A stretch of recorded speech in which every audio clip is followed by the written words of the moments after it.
दोस्तों, मैं रोहित कुमार एबनीशो की ओर से आपका स्वागत करता हूं।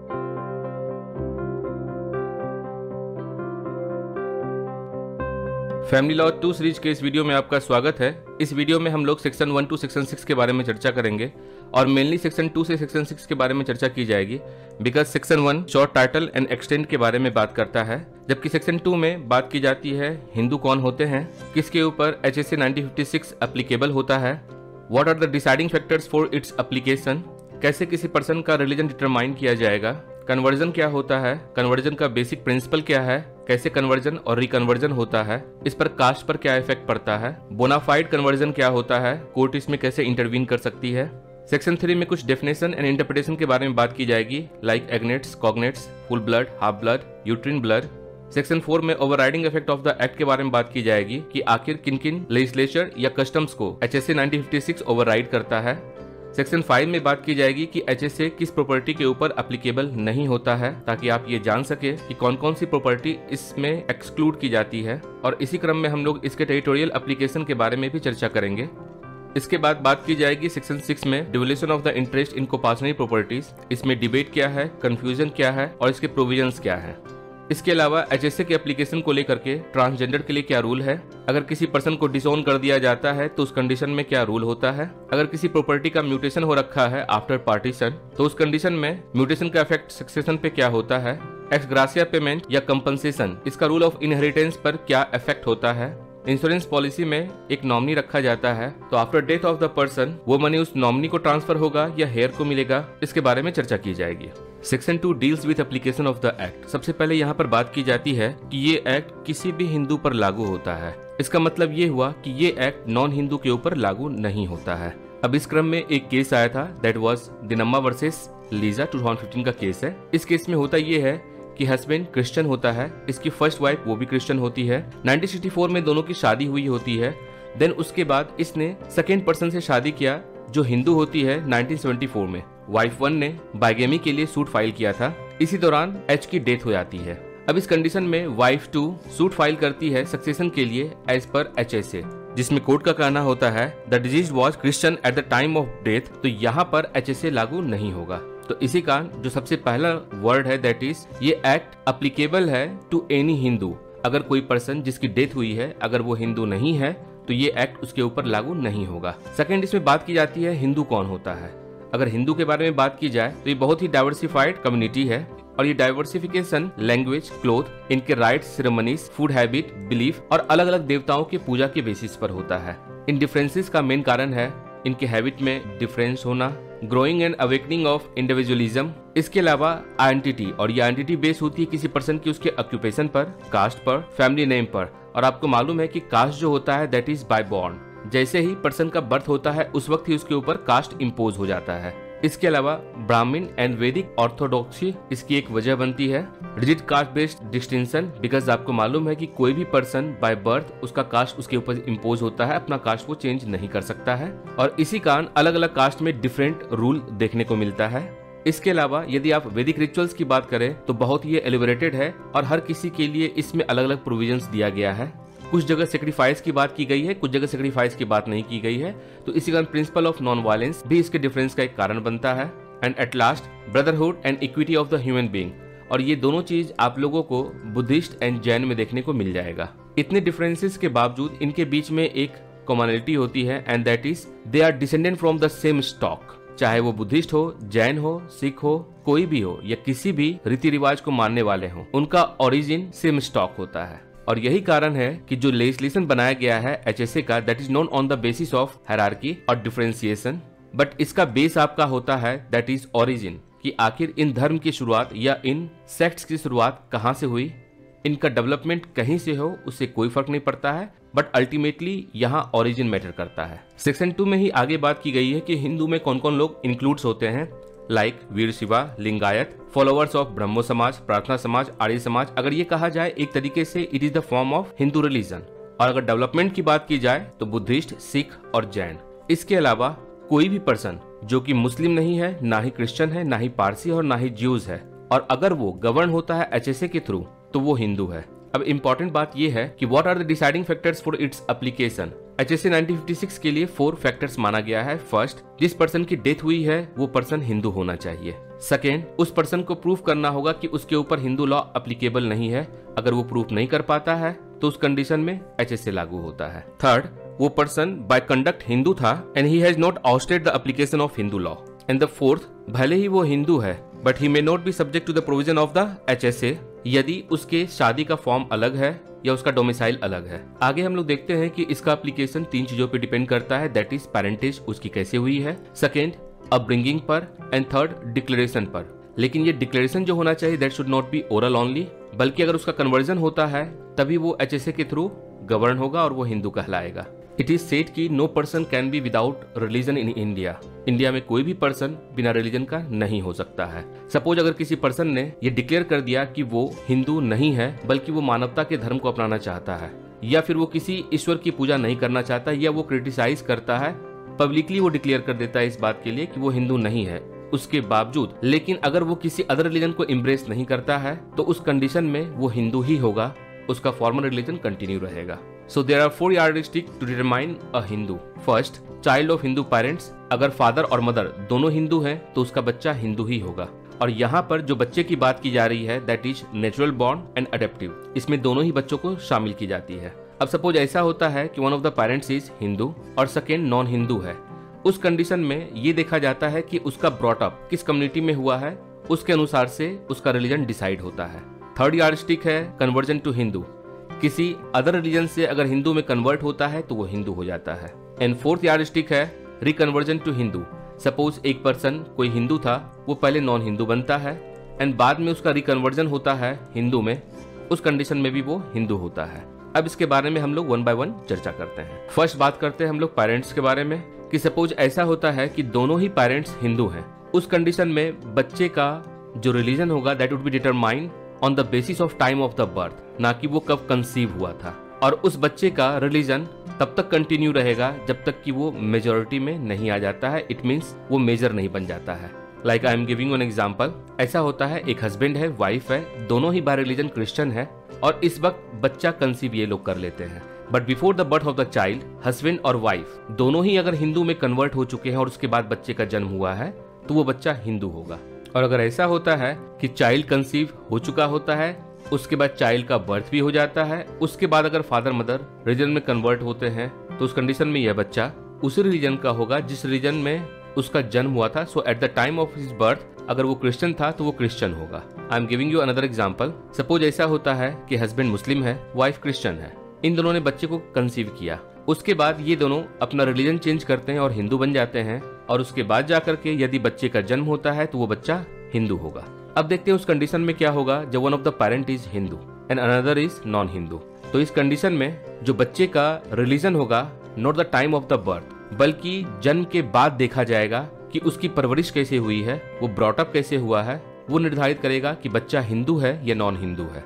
लाइक समाज में मिसकंसेप्शन है and just because of patriarchal society कि जो भी बच्चा होता है वो अपने फादर का सरनेम लेता है और फादर का सरनेम लेने के कारण ही और पैट्रियार्कल सोसाइटी होने की वजह से उस बच्चे का रिलीजन वही होगा जो फादर का रिलीजन होगा। यह एक मिसकंसेप्शन है और रॉन्ग है।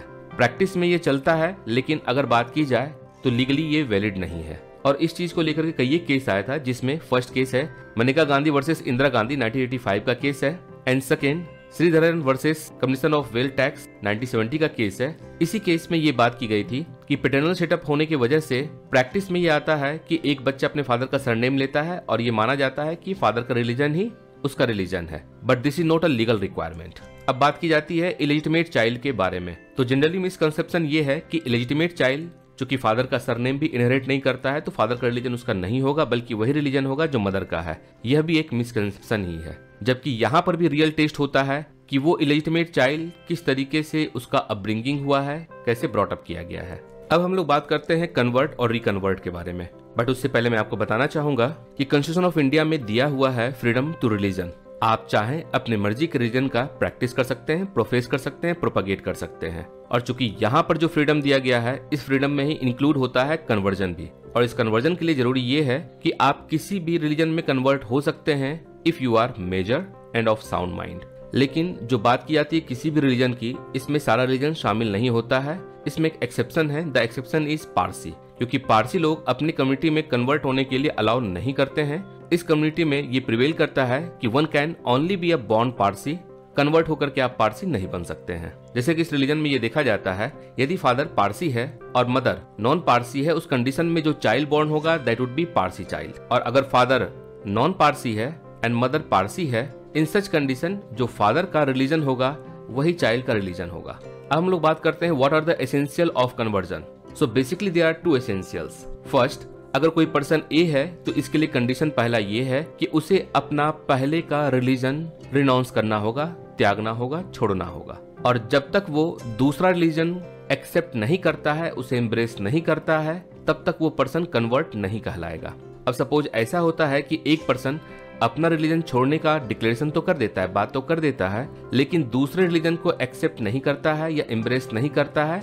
इन सच कंडीशन उस पर्सन का जो फॉर्मल रिलीजन होगा वही उसका रिलीजन होगा। बिकॉज जैसा हम लोगों ने चर्चा किया है, in India a person can not be without religion.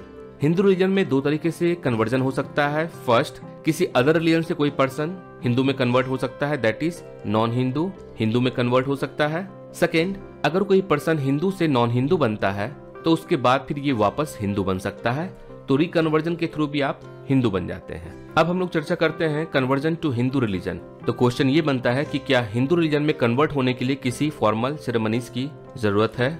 No, it is not required. ये ऑप्शनल है, यदि आप करना चाहें तो आप कर सकते हैं, नहीं करना चाहें तो नहीं कर सकते हैं। और अगर सपोज किसी पर्सन ने कोई फॉर्मल सेरेमनीज नहीं किया है तो it is not a conclusive proof कि वो हिंदू नहीं है, या कर लिया है तो वो भी कंक्लूसिव प्रूफ इस चीज का नहीं है कि वो पर्सन हिंदू है। और हिंदू रिलीजन में कन्वर्ट होने के लिए भी टू फोल्ड रिक्वायरमेंट्स है। फर्स्ट, उस पर्सन का इंटेंशन होना चाहिए कि वो कन्वर्ट होना चाहता है, एंड सेकेंड, वो हिंदू वे ऑफ लाइफ को अडॉप्ट करता है। अब हम लोग देखते हैं कि इस कन्वर्जन का कास्ट पर क्या इफेक्ट पड़ता है। जैसा कि हम लोगों ने पहले चर्चा किया है कि कोई भी पर्सन बाय बॉर्न उसका कास्ट होता है, कास्ट अक्वायर नहीं किया जा सकता है। तो इसी कारण कोई भी पर्सन अगर किसी अदर रिलीजन से हिंदू रिलीजन में कन्वर्ट होता है, उस कंडीशन में इसके ऊपर कास्ट का क्राइटेरिया अप्लीकेबल नहीं होता है, because caste can be by birth. और इस तरीके से जो भी पर्सन कन्वर्ट हुआ है, the person may not have caste. अब बात करते हैं रिकन्वर्ट के बारे में। कन्वर्जन रिवोकेबल प्रोसेस है, आप चाहें तो वापस रिकन्वर्ट हो सकते हैं। और रिकन्वर्जन का मतलब क्या है ये हम लोग पहले ही जान चुके हैं। अब इसमें देखते हैं कास्ट पे क्या इफेक्ट पड़ता है। सबसे बड़ी बात क्या है कि सपोज अगर ए पर्सन है, अगर इसका कास्ट कुछ भी है, वाई इसका कास्ट है, जैसे ही वो दूसरे रिलीजन में कन्वर्ट होता है उस वक्त इसका कास्ट सस्पेंडेड एनिमेशन में चला जाता है। और अब इसके बाद ऐसा होता है, इस ए का एक सन होता है S1, S2। अगर ए चाहे तो अपने लाइफ टाइम में वापस हिंदू बन सकता है। ये सपोज ए की डेथ हो जाती है और उसका सन S1 और S2 वापस हिंदू बनना चाहता है तो वो हिंदू बन सकता है। उस कंडीशन में अब ये होता है कि उसका कास्ट क्या होगा, तो उस पर्सन का कास्ट वही होगा जो उसके फादर का कास्ट पहले था, as being a Hindu, and it is also subject matter of acceptability by the member of their caste. अब बात करते हैं intervention of court in the matter of conversion. तो इसके लिए जरूरी ये है कि कोई भी कन्वर्जन बोनाफाइड होना चाहिए। कोर्ट अगर चाहे तो इस कन्वर्जन का जेन्युइननेस चेक कर सकती है। वो ये देख सकती है कि क्या ये इंटेलिजेंट कन्वर्जन है या बाय फोर्स्ड है। अगर बाय फोर्स्ड है तो वो इलीगल है। अगर इंटेलिजेंट कन्वर्जन है, उसके मर्जी से है, तो ही ये कन्वर्जन वैलिड है। So conversion must be honestly and without any fraudulent intention. Bona fide conversion के लिए जरूरी ये है कि जो भी पर्सन कन्वर्ट हुआ है, लाइक ए अगर हिंदू में कन्वर्ट होता है, तो जो भी इसका कंडक्ट है that should match with the conduct of a Hindu way of life. यह कन्वर्जन जेन्युइन इंटेंशन के बेसिस पर होना चाहिए। अब इस पर्सन का मोटिव या रीजन क्या है ये टोटली इमटेरियल है। Like I am giving an example.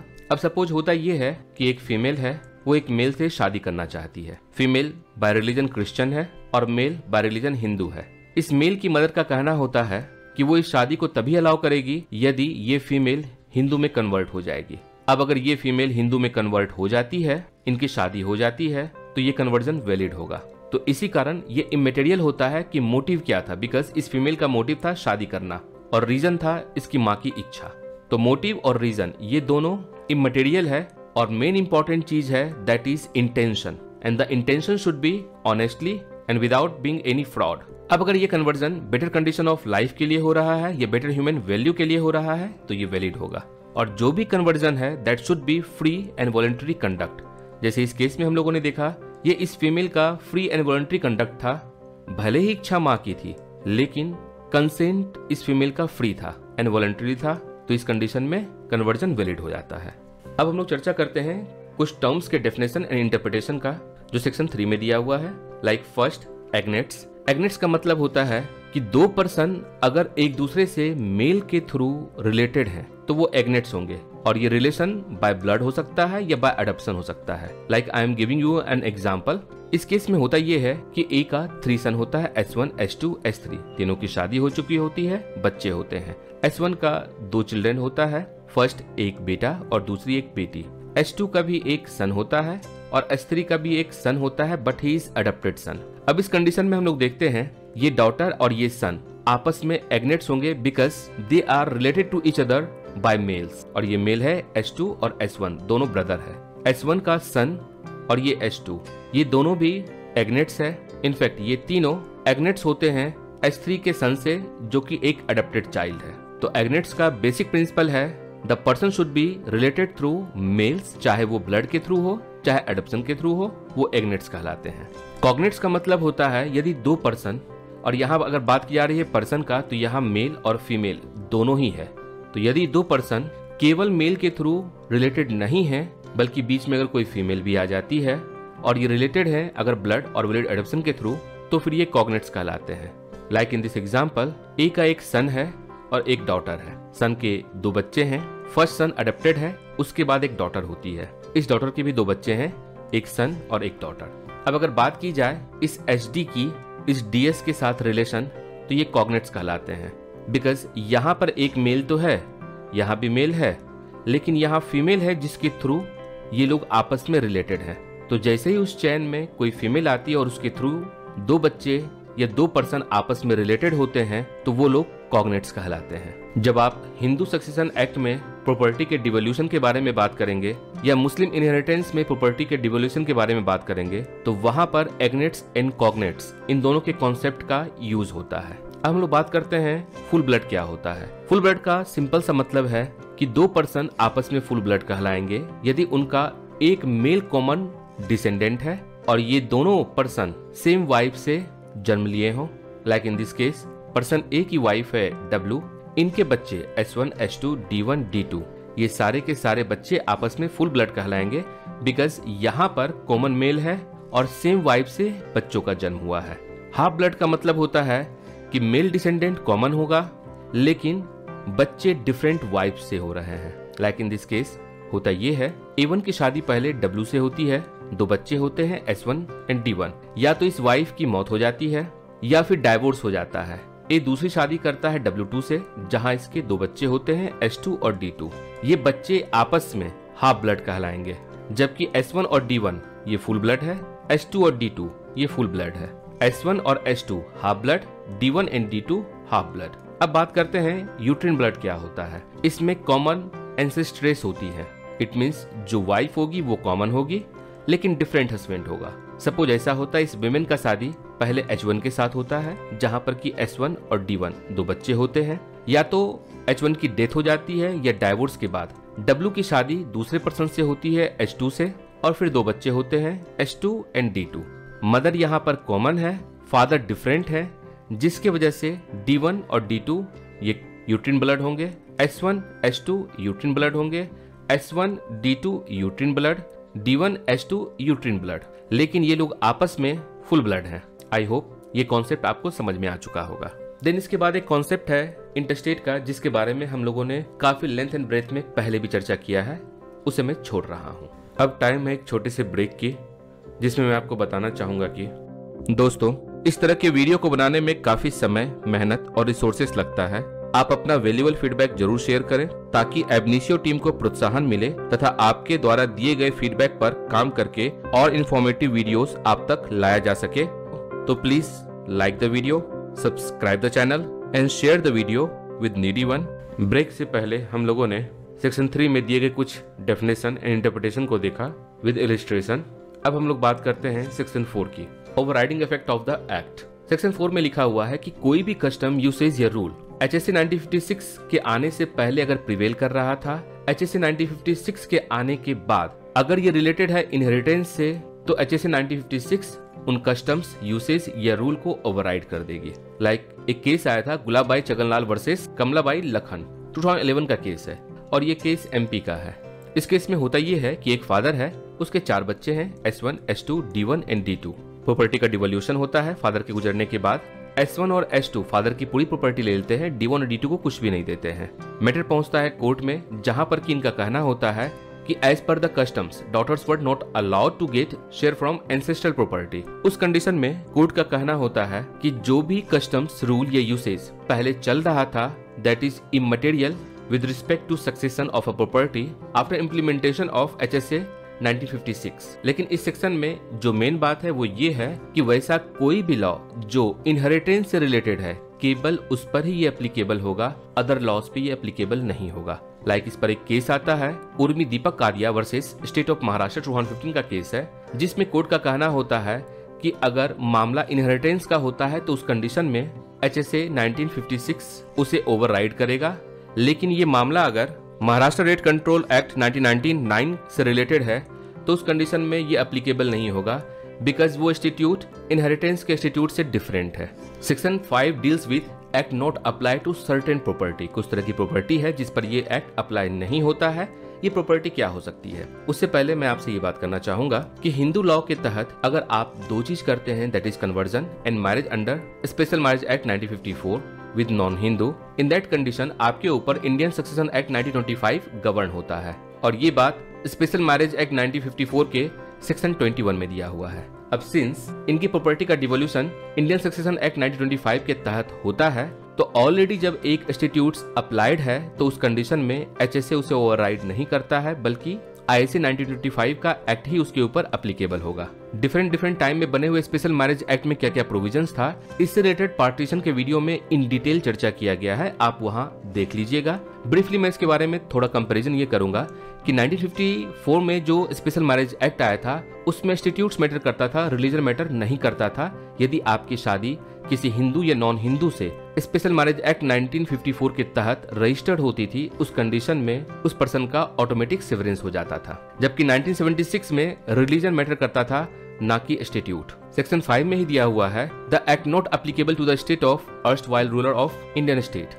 इस बात को समझने के लिए थोड़ा हम लोग इसके हिस्टोरिकल बैकग्राउंड में चलेंगे। बिफोर 1947 आपको मालूम होगा इंडिया छोटे छोटे रियासतों में बटी हुई थी। लगभग 600 रियासतें यहाँ पर हुआ करती थी, जिसे हम लोग स्टेट कहते थे। इसमें कुछ प्रिंसली स्टेट भी होता था। 1947 में आजादी के बाद इंडिया के कंसोलिडेशन के लिए काफी प्रयास किया गया सरदार वल्लभ भाई पटेल जी के द्वारा, और ये कंसोलिडेशन किया गया through the instrument of plebiscite, referendum कहीं हुआ, कहीं आर्म फोर्सेस का यूज किया गया और कहीं अग्रीमेंट हुआ, जिसमें ये बात कही गई थी कि जो भी स्टेट के रूलर हैं वो अपनी टाइटल, पर्सनल प्रॉपर्टी को कंटिन्यू कर सकते हैं और रूल ऑफ प्रिमोजिनेटर इनकी प्रॉपर्टी पर एप्लीकेबल होगा, उसे टच नहीं किया जाएगा और इनकी प्रॉपर्टी को इम्पार्टेबल स्टेट के रूप में डेजिग्नेट कर दिया गया। It means it was not subject matter of HSA। लेकिन बहुत सारी ऐसी प्रॉपर्टी है जिसे अब एब्रोगेट कर दिया जा चुका है और उसे पार्टिबल एंड हेरिटेबल बना दिया गया है। अब वैसी प्रॉपर्टी जिसके लिए किंग और गवर्नमेंट ऑफ इंडिया के बीच में इस एक्ट के आने से पहले ही एग्रीमेंट हो चुका था, उस पर HSA एप्लीकेबल नहीं होगा। जो एग्रीमेंट किया गया था वही वैलिड होगा। सेक्शन 5 के कॉन्टेक्स्ट में ही हम लोग इसके टेरिटोरियल एप्लीकेशन को देखते हैं। First in the case of Jammu and Kashmir, आपको मालूम है Jammu Kashmir reorganisation bill pass किया गया था लोकसभा राज्यसभा के द्वारा, एक्ट आया और उसके तहत जम्मू कश्मीर एंड लद्दाख 2 अलग अलग यूटी बनकर के तैयार हो गया। बिफोर 2019 जम्मू एंड कश्मीर में Jammu Kashmir Hindu succession act 1958 prevail करता था, लेकिन आफ्टर 2019 हिंदू सक्सेशन एक्ट 1956 वहां कंटिन्यू है। अब बात करते हैं हम लोग गोवा, दमन एंड दीव के बारे में। ये सारी की सारी पहले पोर्तुगीज कॉलोनीज थी 1961 से पहले तक। उसके बाद 1961 में by police action in properties को अक्वायर किया गया गवर्नमेंट ऑफ इंडिया के द्वारा। Then 12th constitution amendment act 1962 के तहत इसे इंडिया का पार्ट बना दिया गया और यूटी बना दिया गया, यूनियन टेरिटरी। इन जगहों पर HSA 1956 एप्लीकेबल नहीं है। अगर बात की जाए दादरा नगर हवेली की, तो ये भी पहले पोर्तुगीज कॉलोनी था। इसे लिबरेट किया गया 1954 में and 10th constitution amendment act 1961 के तहत ये इंडिया का पार्ट हो जाता है और यूनियन टेरिटरी हो जाता है। यहाँ पर HSA के एप्लीकेशन को एक्सटेंड किया गया रेगुलेशन 6 एंड 7 ऑफ 1963 के तहत। अब अगर बात की जाए पुडुचेरी के बारे में, तो आपको मालूम होगा कि पुडुचेरी 4 अलग अलग टेरिटरी को मिलाकर के बना हुआ है, जिसमें फर्स्ट टेरिटरी है पुडुचेरी, सेकेंड कराईकल, थर्ड माहे एंड 4th येनम। 1961 से पहले ये फ्रेंच कॉलोनी हुआ करती थी और यहाँ पर फ्रेंच सिविल कोड 1804 लागू होता था।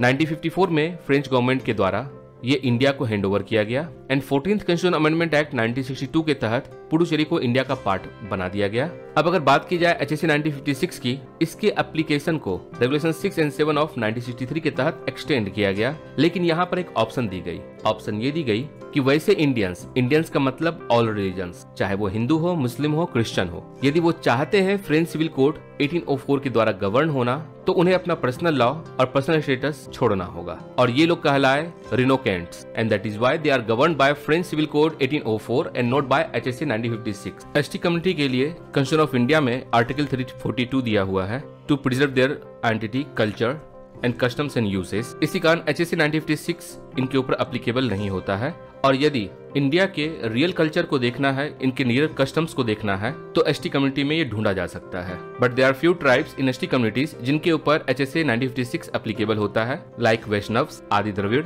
बैरागीज, गोंड जाति, ओरांव, गोंड, हलवा ट्राइब्स, संथाल। इसके अलावा भी कुछ और कम्युनिटीज है जिसके ऊपर HSA 1956 एप्लीकेबल होता है।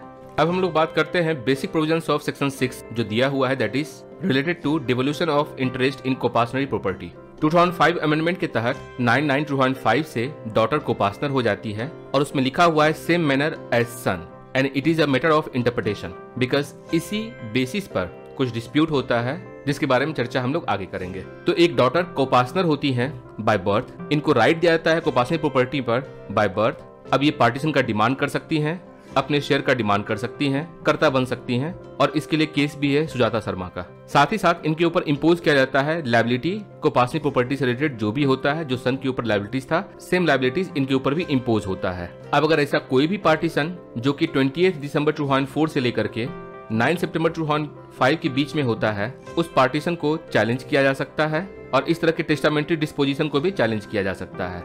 इस चीज के लिए आपको सबसेक्शन 1 ऑफ सेक्शन 6 के प्रोवाइजो और सबसेक्शन 5 ऑफ सेक्शन 6 को साथ में मिला के पढ़ेंगे तो ये बातें सामने आती है। अब देखते हैं इस पर डिबेट क्या होता है। सिंस ये कहा गया है कि daughter would be coparcener same manner as son, तो यहाँ दो ओपिनियन आता है। फर्स्ट, क्या डॉटर्स के पास केवल प्रॉपर्टी राइट है या फिर वो कोपासनरी लाइन भी क्रिएट कर सकती हैं, जैसा कि पूनम प्रधान सक्सेना के बुक में दिया हुआ है कि ये कोपासनरी लाइन क्रिएट कर सकती हैं, इनके बच्चे भी कोपासनर होते हैं। लेकिन कुछ लोगों का ओपिनियन डिफरेंट है इससे। उनका कहना है डॉटर्स को केवल प्रॉपर्टी राइट दिया गया है, ना कि वो कोपासनरी लाइन क्रिएट कर सकती हैं। सबसेक्शन 2 ऑफ सेक्शन 6 कहता है कि जो भी प्रॉपर्टी इन्हें दी जाएगी that would be held by daughters with incidents of coparcenary ownership. Incidents का मतलब होता है फीचर्स, कि जो भी प्रॉपर्टी होगी उसमें कोपासनरी ओनरशिप का फीचर्स विद्यमान होगा। They are capable of testamentary disposition. Subsection 3 of section 6 में दिया हुआ है कि जो भी इनकी प्रॉपर्टी का सक्सेशन होगा वो टेस्टामेंट्री डिस्पोजिशन के बेसिस पे हो सकता है, इंटरस्टेट हो सकता है, बट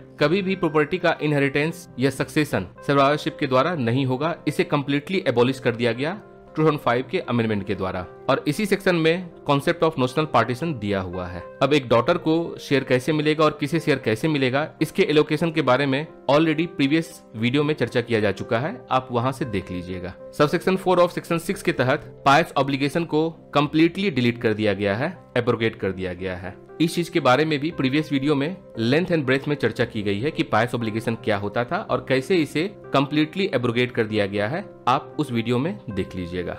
अब हम लोग HSA के इम्प्लीमेंटेशन को लेकर के कुछ प्रैक्टिकल डिफिकल्टीज के बारे में चर्चा करेंगे, like application of the act that is HSA to the property of transgender. Transgender के केस में क्या होगा, बिकॉज जब आप HSA पढ़ेंगे तो वहां आपको दिखेगा कि यहाँ जो भी प्रॉपर्टी डिवॉल्व हो रही है इंटरस्टेट की with respect to male and female, और ये जो भी प्रॉपर्टी इनहेरिट की जा रही है that is by daughter and son, वहां पर कहीं भी ट्रांसजेंडर के बारे में कोई भी बात नहीं की गई है। एक केस आया था 2014 में, that was national legal service authority versus union of India, जहां पर की डिसीजन ये आया था कि transgender should be recognised as third gender. Third gender के बारे में तो बात की गई, लेकिन कहीं भी इसकी प्रॉपर्टी का डिवोल्यूशन किस तरीके से होगा इसके बारे में बात नहीं की गई। 2019 में एक एक्ट आता है that is the transgender person protection of right act 2019। इसमें ट्रांसजेंडर को लेकर के सारे प्रोविजंस के बारे में चर्चा की गई है, एक्सेप्ट जब आप इस एक्ट को देखेंगे the act is silent on the matter of inheritance right, और इस मैटर पर भी इस एक्ट में कहीं कुछ नहीं दिया गया है कि यदि किसी ट्रांसजेंडर का डेथ हो जाता है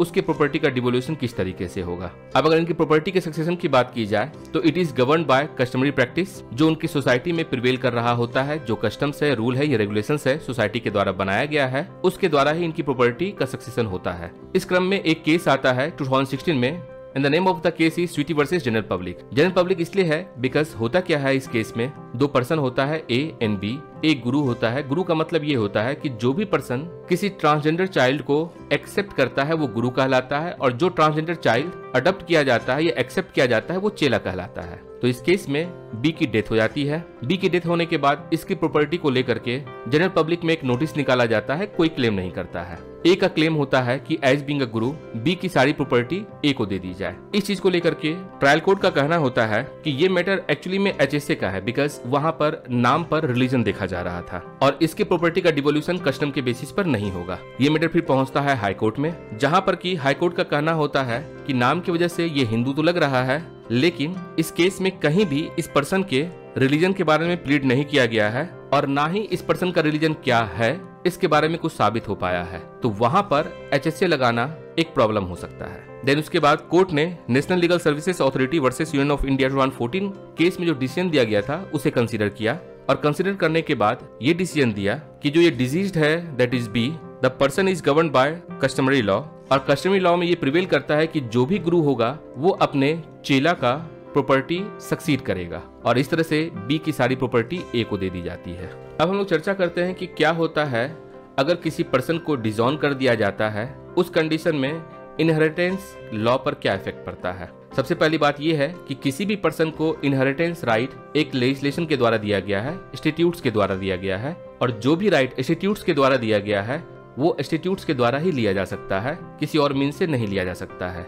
लाइक अगर किसी पर्सन को डिसऑन कर दिया जाता है और जो पर्सन डिसऑन कर रहा है अगर वो कोई एक विल बनाता है तो वो विल इफेक्टिव होगा और उस पर्सन को प्रॉपर्टी नहीं मिल सकती है। लेकिन अगर किसी भी तरह का कोई विल नहीं बनाया गया है तो फिर उसे प्रॉपर्टी मिलती है। इस क्रम में एक केस आया था that was Raman Khanna versus Shyam Kishore Khanna 2019 का केस है, और ये केस हिमाचल प्रदेश का है। इस केस में होता ये है कि एक मदर अपने सन को डिसऑन कर देती है। इस चीज को लेकर के पेपर में पब्लिश भी होता है, मदर की डेथ हो जाती है। अब मैटर ये होता है कि क्या इस मदर की प्रॉपर्टी ये सन इनहेरिट करेगा या नहीं करेगा। कोर्ट का कहना है कि न्यूज़पेपर में जो मदर के द्वारा नोटिस दिया गया था या डिस्क्लेमर दिया गया था उसकी कोई लीगल वैल्यू नहीं है, और लीगल वैल्यू नहीं होने के कारण जो नोटिस या डिक्लेरेशन न्यूज़पेपर में दिया गया है that can not override effect of HSA, और इस प्रकार से मदर की प्रॉपर्टी एस इनहेरिट कर पाता है। अब हम लोग देखते हैं कि किसी भी प्रॉपर्टी के म्यूटेशन जो कि आफ्टर पार्टीशन हुआ है उसका सक्सेशन पे क्या इफेक्ट पड़ता है, बिकॉज इस चीज को लेकर के लोगों के बीच में बहुत ज्यादा मिसकंसेप्शन है। यूजुअली जो परसेप्शन है लोगों का वो ये है कि यदि पार्टीशन हुआ है और इस पार्टीशन के बाद एक ही प्रॉपर्टी का म्यूटेशन S1 के नाम पर अगर होता है तो that is for the record purpose authorities के लिए। तो इस कंडीशन में क्या S1 ए की पूरी प्रॉपर्टी का लीगल एंड सोल ऑनर हो जाता है, और क्या ये माना जा सकता है कि जैसे ही S1 के नाम पर इस प्रॉपर्टी का म्यूटेशन हो चुका है तो इसका मतलब है S2 और S3 इन लोगों ने अपनी राइट प्रॉपर्टी पर सरेंडर कर दी है, जो कि ऑटोमेटिकली माना जा सकता है या एक्सप्लिसिटली इस चीज को माना जा सकता है। इस चीज को लेकर के लोगों के बीच में बहुत मिसकंसेप्शन है, बिकॉज ये यूजुअल परसेप्शन है और परसेप्शन या तो राइट हो सकता है या रॉन्ग हो सकता है, और अगर इस केस में बात की जाए ये परसेप्शन टोटली रॉन्ग है। इसी क्रम में एक केस आता है and the name of the case is H Lakshman Reddy versus Venkatesh Reddy 2015 का केस है। इस केस में होता ये है कि एक मेल होता है, उसकी पहली शादी होती है W1 से, जिससे एक बेटा होता है S1। W1 की डेथ हो जाती है, इसकी सारी प्रॉपर्टी का म्यूटेशन S1 के नाम पर कर दिया जाता है 1990 में।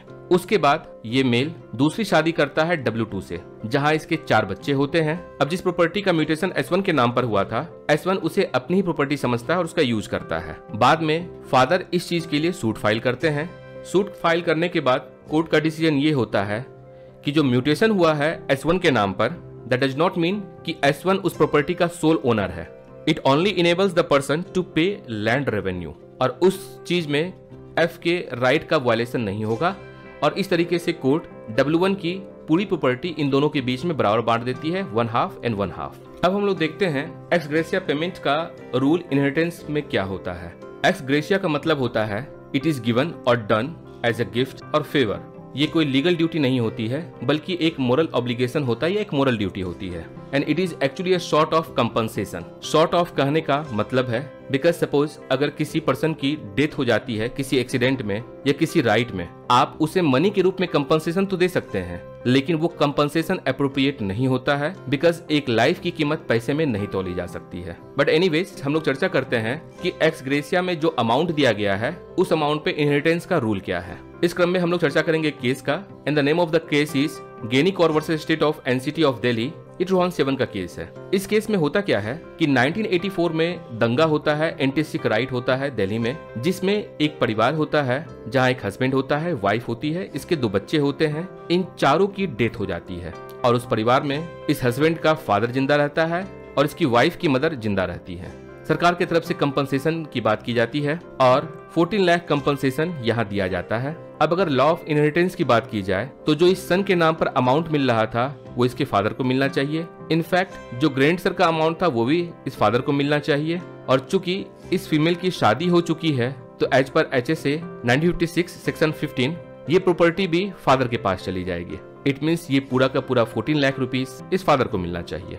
लेकिन अगर देखा जाए अगर इस फादर को सन का लॉस हुआ है तो इस मदर को भी डॉटर और ग्रैंड चिल्ड्रन का लॉस हुआ है। तो सारा का सारा अमाउंट अगर फादर को दे दिया जाए तो क्या मदर के साथ यहाँ जस्टिस हो पा रहा है? इस चीज को लेकर के ये फीमेल केस फाइल करती है, सूट फाइल करती है, जहाँ कोर्ट का ये कहना होता है कि जो भी एक्स ग्रेसिया पेमेंट दिया गया है ये पेमेंट HSA के थ्रू डिवॉल्व नहीं होगी, बल्कि ये पेमेंट इन दोनों में बराबर बांट दिया जाएगा। और इस तरीके से इस हस्बैंड के फादर को भी 7 लाख रुपीस और इस वाइफ के मदर को भी 7 लाख रुपीस मिलता है। इसी क्रम में एक केस आता है नीतू वर्सेस शीला रानी का केस, जिसे मैं पेंशन केस भी कहता हूँ। इस केस में होता यह है कि एक हस्बैंड और वाइफ होती है, इसकी मदर होती है। हस्बैंड की डेथ हो जाती है। डेथ हो जाने के बाद पेंशन वाइफ के नाम पर ट्रांसफर होना चालू हो जाता है। मदर सूट फाइल करती है कि उस पेंशन अमाउंट में से इसे भी दिया जाए, बिकॉज अगर देखा जाए तो इस पर्सन की 2 क्लास 1 हेयर है, that is mother and wife both. और अगर दोनों क्लास 1 हेयर वहां पर है तो एज पर द HSA जो भी अमाउंट इस पर्सन के डेथ पे मिल रही है दोनों को बराबर मिलना चाहिए। लेकिन कोर्ट का ये कहना होता है कि जो भी पेंशन दिया जा रहा है that is under provision of pension scheme, और जिस भी पर्सन को इसमें इंटाइटलमेंट दिया गया है उसी पर्सन को पेंशन का अमाउंट मिलेगा, दूसरे पर्सन को नहीं मिलेगा। और इस प्रकार से इस पर्सन की मदर क्लास 1 हेयर होने के बावजूद इस पेंशन के अमाउंट पर क्लेम नहीं कर पाती है और ये सारा का सारा पेंशन अमाउंट इसकी वाइफ को ट्रांसफर होता है। अब हम लोग इस वीडियो के लास्ट रियल लाइफ इशू पर चर्चा करेंगे, that is insurance policy nominee versus heir. Because आपको मालूम होगा कि अगर किसी पर्सन का इंश्योरेंस अगर होता है उस पर्सन को एक नॉमिनी बनाना होता है। अगर उसने पर्सन बी को नॉमिनी बना दिया और उस फैमिली में और भी मेंबर हैं तो क्या इंश्योरेंस पॉलिसी से जो अमाउंट आया है इस पर्सन के डेथ होने के बाद वो बाकी मेंबर को मिलेगा या जो केवल नॉमिनी है उसे ही मिलेगा? तो आपको ये मालूम ही है कि जो भी इंश्योरेंस सम आता है that is after the death of the insured person. और इंश्योरेंस पॉलिसी में ये रूल है कि जो भी अमाउंट इसमें मिलेगा इंश्योर्ड पर्सन के नाम पर उस पर HSA का प्रोविजन अप्लीकेबल होगा और इंटरस्टेट सक्सेशन होगा उस चीज का। अब अगर बात की जाए नॉमिनी का फिर क्या होता है, तो नॉमिनी एक तरीके से रिप्रेजेंटेटिव होता है बाकी हेयर के बिहाफ पर जो कि उस अमाउंट को रिसीव करता है, and the person is not sole beneficiary of the amount. इसी क्रम में एक केस आता है and the name of the case is Khushboo Gupta versus the life of insurance corporation of India 2019 का केस है। इस केस में होता ये है कि ये पर्सन H1 अपनी शादी से पहले एक इंश्योरेंस पॉलिसी लेता है। उस पॉलिसी में अपनी मदर को नॉमिनी बनाता है। उसके बाद इसकी शादी W से हो जाती है, बट शादी के बाद भी अपने नॉमिनी को वो चेंज नहीं करता है।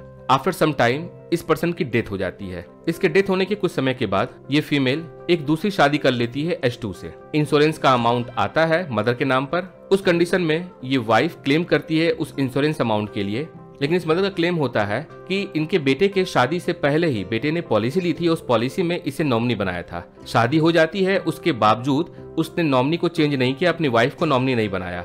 इट मीन्स इसका बेटा ये नहीं चाहता था कि ये अमाउंट इसकी वाइफ के पास जाए, बल्कि इसके मदर के पास ही वापस चली जाए। सेकेंड थिंग, जब इसके बेटे की मौत हो जाती है उसके बाद ये W एक दूसरी शादी कर लेती है, और जैसे ही अगर दूसरी शादी कर लेती है तो फिर वो जो भी इंश्योरेंस अमाउंट मिला है मदर को उसमें क्लेम नहीं कर सकती है। लेकिन कोर्ट का इसमें डिसीजन होता है कि जो नॉमिनी बनाया जाता है, नॉमिनी एक तरह से रिप्रेजेंटेटिव होता है बाकी हेयर्स का, कि अगर जो भी इंश्योरर है उसकी डेथ हो जाती है तो उस कंडीशन में इंश्योरेंस का अमाउंट उस पर्सन को पे किया जाए, लेकिन वो सोल ओनर नहीं होता है। सेकेंड थिंग, जब इस पर्सन की डेथ हो गई तो वैसे ही इंटरस्टेट सक्सेशन लागू हो जाता है। और इसके डेथ होने के बाद जब इसकी वाइफ दूसरी शादी करती है तो उस कंडीशन में जो इसे बेनिफिट पहले मिलना चाहिए था on the death of her first husband, उसे डिनाई नहीं किया जा सकता है। और इस तरीके से कोर्ट का कहना होता है कि इस वाइफ का भी राइट होता है उस इंश्योरेंस अमाउंट पे।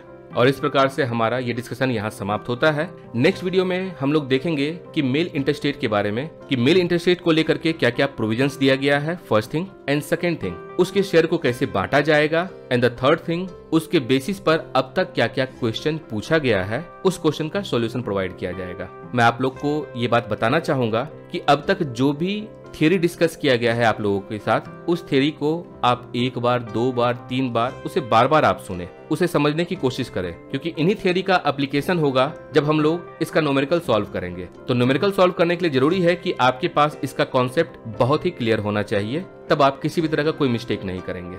आई होप ये वीडियो आपके लिए यूजफुल होगा। See you in the next video. Have a nice time. दोस्तों, इस तरह के वीडियो को बनाने में काफी समय, मेहनत और रिसोर्सेस लगता है। आप अपना वैल्यूएबल फीडबैक जरूर शेयर करें ताकि एबनिशियो टीम को प्रोत्साहन मिले तथा आपके द्वारा दिए गए फीडबैक पर काम करके और इन्फॉर्मेटिव वीडियोस आप तक लाया जा सके। यदि आपको यह वीडियो पसंद आया हो तो please like the video, subscribe the channel and share the video with needy one. Thank you for watching videos. Thanks a lot.